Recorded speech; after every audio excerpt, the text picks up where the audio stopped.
안녕하세요. 직장인 투자자 A입니다. 오늘도 비트코인 시황과 매매 팁을 전해드리러 왔는데요. 먼저 지난 영상은 이렇게 비트코인이 쭉 상승을 해서 전 고점을 뚫기 직전 이 부근에서 방송을 했습니다. 당시 저는 가격이 거의 전 고점 근처 이 부근까지 올라왔다면 이제는 고점을 뚫을 확률이 높다 라고 보고 추후 시나리오들을 공유 드렸었는데요. 실제로 얼마 지나지 않아 다다음 날에 고점을 살짝 뚫은 모습입니다. 가장 좋은 시나리오는 뚫고 바로 쭉쭉쭉 올라주는 것이었을 텐데 그러진 못했고, 살짝 뚫고 나서 이제는 그 뚫었던 가격대를 위아래 하면서 넘나들면서 횡보의 모습을 보여주고 있죠. 그 사이에 여러 뉴스들이 있었는데요. 1시간 봉으로 확대해서 자세히 보겠습니다. 다 지나고 나서 보니 결국은 이러한 박스권 내에서 가격이 횡보를 하는 모습을 보였죠. 하지만 이 사이에는 블랙락이 현물 ETF를 신청했다 라는 기대감으로 이렇게 중간중간 상승세의 모습을 보이다가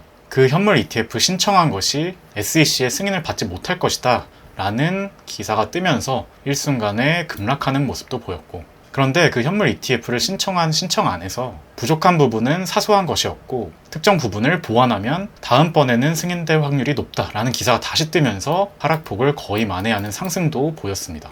그 과정에서 비트는 이렇게 이전 고점을 뚫는다든지 이전 저점을 뚫고 뚫는다든지 또 다시 이 저점을 또 뚫고 이번에는 여기서 형성됐던 고점을 다시 뚫는 모습을 보이고, 그 다음엔 바로 이전 저점을 다시 뚫고 내려가고, 이렇게 이전에 형성됐던 단기 저점과 고점들을 계속해서 살짝씩 뚫면서 많은 손절을 유발했습니다. 보통 선물 단타를 치시는 분들은 손절 라인 또는 고배율 같은 경우 청산 라인을 이렇게 전 저점, 전 고점에 걸어두기 때문에 이렇게 살짝씩 전 저점, 전 고점들을 깨다 보면 많은 손절과 청산이 유발되기 마련입니다. 방망이를 짧게 잡고 이렇게 짧은 파동만 먹지 않았으면 수익은 보지 못하고 계속해서 본절에 매도가 나가거나 아니면 손절을 하면서 시드가 깎였겠죠.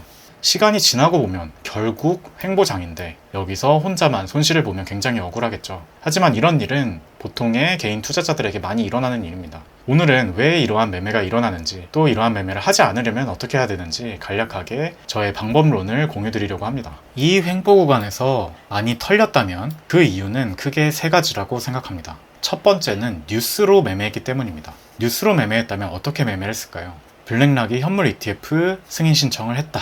블랙락은 세계 최대의 자산운용사이므로 이것이 굉장히 호재가 될 것이다 라는 뉴스를 보고 매수를 했다면 이미 가격이 이렇게 다 오른 뒤에 여기서 매수를 했을 겁니다. 그리고 가격은 떨어졌겠죠. 또 이번엔 피델리티라는 큰 자산운용사가 현물 ETF 승인 신청을 했다라는 뉴스를 보고 매수를 했다면 이렇게 이미 펌핑이 된 뒤에 여기서 매수를 했을 겁니다. 반대로 블랙락이 신청한 ETF 신청이 SEC에 의해서 거절당할 확률이 높다라는 뉴스가 발표되자마자 급락을 했죠. 이 뉴스를 보고 매도를 했다면 단기 저점에서 매도를 한 것이 될 겁니다.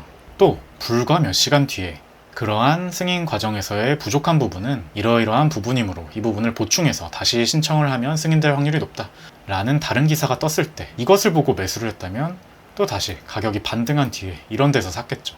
물론 그 뒤에 아직 가격이 큰 변동은 없었습니다만 가격이 이렇게 한 번씩 급락할 때마다 굉장히 불안해서 손실을 낼 확률이 높아질 겁니다. 뉴스는 가장 후행적인 지표입니다. 일반인, 개인 투자자가 아는 뉴스는 이미 온 세상 사람들이 모두 알고 있는 정보입니다. 즉 그러한 정보는 시장 가격에 이미 반영이 되었겠죠. 따라서 그것을 보고 매수 매도를 결정하는 것은 시장에 항상 뒤처지는 결과를 낳을 수 있습니다. 제가 정말 시장에 구조적으로 영향을 미칠 만한 중요한 뉴스가 아니면 거의 아예 매매에 참고하지 않는 이유입니다. 이러한 구간에서 손실이 나는 두 번째 이유는 자신만의 객관적인 기준 없이 느낌에 따라 매매하기 때문입니다. 인간은 일반적으로 기존의 추세 방향에 따라 그 방향으로 계속 갈 것이라는 느낌을 본능적으로 가지게 됩니다. 즉 가격이 크게 상승하면 나 못 샀는데 나를 놓고 더 올라버리는 거 아니야 하는 포모가 오고요. 가격이 크게 하락하면 내가 아직 못 팔았는데 더 내려가 버리면 어떡하지?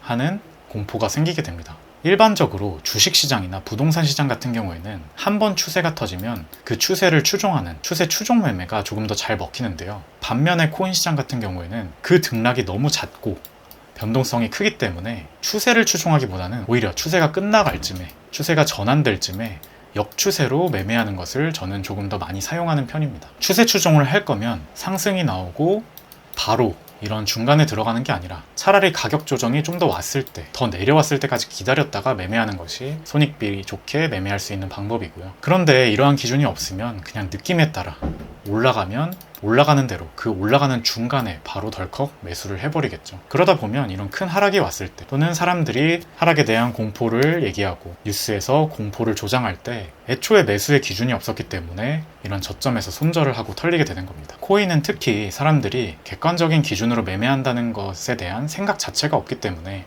애초에 공부를 하려는 노력조차 잘 하지 않는데요. 그럴수록 매매 기준을 가지고 매매하는 것이 훨씬 더 수익이 좋을 수밖에 없다고 생각합니다. 이러한 횡보장에서 손실을 보는 마지막 세 번째 이유는 너무 잦은 매매입니다. 흔히 매매 중독이라고 하죠. 이러한 현상은 초보 투자자에서 중수 투자자로 나름 공부도 하고 매매에 재미를 붙여서 자신감이 올라올 때 발생하는데요. 저도 과거에 그런 적이 있었습니다. 어느 정도 기준들도 보이고 내가 배웠던 또는 공부했던 기준들을 적용해보고 싶기 때문에 매매를 더 자주 하게 되는데요. 우리가 흔히 좋은 기회를 흔치 않은 기회라고 표현을 합니다. 바꿔 말하면 그만큼 좋은 기회는 자주 올 수가 없는 겁니다. 당연히 자주 매매하면 좋은 기회가 아닌 그저 그런 또는 나쁜 기회에 매매를 할 수밖에 없게 되겠죠. 따라서 내가 횡보장에 많이 털리는 경향이 있다, 공부를 했는데도 시드가 줄고 있다 라고 한다면 매매 횟수를 확 줄여보시길 추천드립니다. 저 같은 경우에도 단타로 이 구간에서 진입을 해서 여기서 반절 익절을 했고 그 익절한 현금을 다시 여기서 매수했는데 결과적으로 여기서 모두 본절에 매도가 나갔습니다. 즉 저는 이번에 단타에 투입했던 현금의 절반 정도만 이 정도 이익을 보고 나머지는 모두 본절에 나왔던 거죠. 이 정도 매매만 하고 저는 아무 매매도 하지 않았습니다. 물론 기존에 저점부터 들고 있었던 대다수의 현물 물량은 그대로 두고 있었죠. 시간이 지나고 보면 결국 횡보인데 이 기간에 내 시드가 야금야금 줄었다면 너무 억울할 겁니다. 그러한 일은 내가 장기적으로 복리 수익을 가져가는데도 시드를 잃게 됨으로써 굉장히 저해가 되기 때문에 그러한 상황은 매매 횟수를 줄임으로써 좋은 기회, 내가 공부한 기준에 이거에서 여러 기준들이 보다 확률 높게 한 방향을 가리키는 그러한 시점이 오기 전까지는 매매를 참음으로써 손실을 줄이고 돈을 벌 확률을 높일 수 있습니다. 이러한 점들을 참고하셔서 매매를 하셨으면 좋겠고요. 다시 중기 관점으로 돌아와서 저는 이 28,000보다 약간 위의 구간, 즉 28,700 정도 구간까지는 조정이 와도 전혀 이상하지 않은 가격이라고 생각합니다.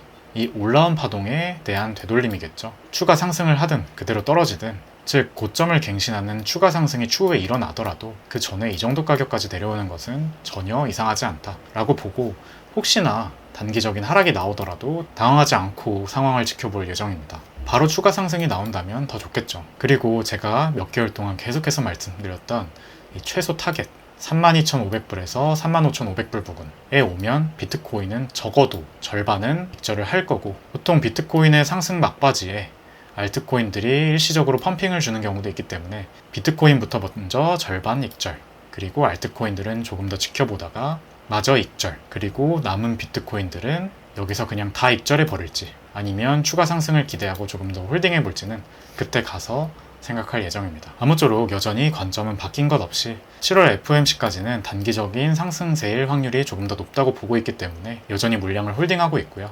이 부분도 참고하셔서 매매하면 좋을 것 같습니다. 오늘 영상은 여기까지고요. 끝까지 시청해주셔서 감사합니다. 저는 다음 영상에서 더 좋은 내용으로 찾아뵙겠습니다. 직장인 투자자 A였습니다.